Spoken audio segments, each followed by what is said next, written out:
हरियाणा के महेंद्रगढ़ में युवक की मौत के 58 दिन बाद अंतिम संस्कार किया जा रहा है। युवक ने फंदा लगाकर खुदकुशी की थी, जिसके लिए परिवार ने पूर्व बीजेपी मंत्री और उनके बेटे को जिम्मेदार ठहराया था। उन्होंने इन पर एफआईआर की मांग करते हुए अस्पताल से शव नहीं लिया। मरने को मजबूर कराने का केस दर्ज कराने के लिए वह पंजाब एंड हरियाणा हाईकोर्ट चले गए। कोर्ट ने आईपीएस अधिकारी से जांच के आदेश देते हुए अंतिम संस्कार करने को कहा था। पहली बार उन्होंने अंतिम संस्कार नहीं किया तो हाईकोर्ट को दोबारा आदेश देने पड़े, जिसके बाद परिवार राजी हुआ। युवक का अंतिम संस्कार कल वाराणसी के मणिकर्णिका घाट पर होगा। आपको बता दें कि महेंद्रगढ़ के रहने वाले 26 साल के मोहित ने 13 दिसंबर को फंदा लगाकर खुदकुशी कर ली थी।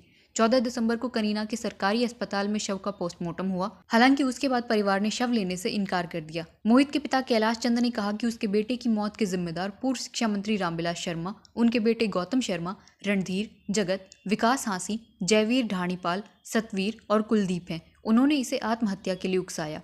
इस मामले में 19 अगस्त 2024 को मृतक मोहित की मां नीलम शर्मा ने हरियाणा के मुख्यमंत्री, गृह मंत्री, पुलिस महानिदेशक, पुलिस अधीक्षक नारनौल और मानवाधिकार आयोग को शिकायत भेजी, जिसमें कहा कि उसके पति कैलाश चंद पूर्व मंत्री रामविलास शर्मा के राजनीतिक प्रभाव में आ गए, जिसके बाद उन्हें झांसे में लेकर रामविलास शर्मा ने उनसे बार बार अपने कामों के लिए रुपये खर्च कराए। उनके पति ने रामविलास शर्मा के प्रचार, खाने पीने, रैली, ज्वेलरी, लड़की की शादी, पिता के काज, दामाद के इलाज, सतनाली में फार्म हाउस के निर्माण तथा नई गाड़ी आदि दिलवाने में करोड़ों रुपये खर्च किए। नीलम ने आरोप लगाया था कि रामविलास शर्मा ने 15 करोड़ रुपये कैश भी लिए। उसके पति ने रामविलास शर्मा के ऊपर 20 वर्षों में करीब 22 करोड़ रुपए लगा दिए। उसके पति ने पाइप फैक्ट्री की पूरी कमाई उस पर लगा दी। जब उसके पति के पास कोई पैसा नहीं बचा तब रामविलास शर्मा ने दुत्कार दिया। मां ने आगे बताया कि उसके पति ने जब रामविलास शर्मा से उस पर खर्च किए गए करोड़ों की राशि वापस मांगी तो राजनीतिक प्रभाव के कारण उनके बेटे मोहित को पोक्सो एक्ट के झूठे केस में बंद करा दिया गया। उसके पति पर एक चेक बाउंस का केस और जमीन पर दावा डलवा दिया।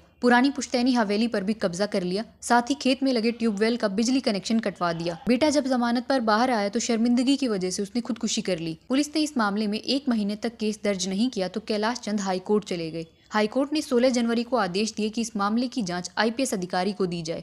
कोर्ट ने परिवार को भी 3 दिन में अंतिम संस्कार करने को कहा। हालांकि परिवार अड़ा रहा कि पहले रामविलास शर्मा और उनके साथियों पर केस दर्ज हो तभी अंतिम संस्कार करेंगे। वहीं इस मामले को लेकर रामविलास शर्मा का कहना था कि उनके खिलाफ लगाए गए आरोप बेबुनियाद व निराधार हैं। उनका देश की न्यायपालिका में पूरा विश्वास है। अदालत में उन पर लगाए गए आरोप पर दूध का दूध और पानी का पानी हो जाएगा। बुधवार को फिर इस मामले में पंजाब एवं हरियाणा हाईकोर्ट में सुनवाई हुई। हाईकोर्ट ने डीजीपी हरियाणा को आदेश दिया कि इस मामले में किसी दूसरे जिले के आईपीएस अधिकारी की विशेष जांच टीम गठित कर जांच की जाए। कोर्ट ने फिर परिवार को 3 दिन के भीतर अंतिम संस्कार करने को कहा। कोर्ट ने कहा कि अगर वे अंतिम संस्कार नहीं करेंगे तो रेड क्रॉस के जरिए अंतिम संस्कार करा दिया जाए। जिसके बाद गुरुवार को SDM doctor Jitendra Singh police को लेकर उनके घर पहुंचे, जहां परिवार को मनाने के बाद आज कोर्ट के आदेश के तीसरे दिन शुक्रवार को शव लेने के लिए राजी किया गया। मृतक मोहित के पिता कैलाश चंद ने कहा कि हमने अपने पुत्र मोहित का शव ले लिया है। उसकी भरी जवानी में अकाल मौत हुई है, इसीलिए उसका दाह संस्कार काशी के मणिकर्णिका घाट में गंगा के किनारे किया जाएगा। वहीं एसडीएम डॉक्टर जितेंद्र सिंह ने बताया कि हाईकोर्ट के आदेश के मुताबिक हमने परिजनों को कहा था कि गांव में ही अंतिम संस्कार कर दें,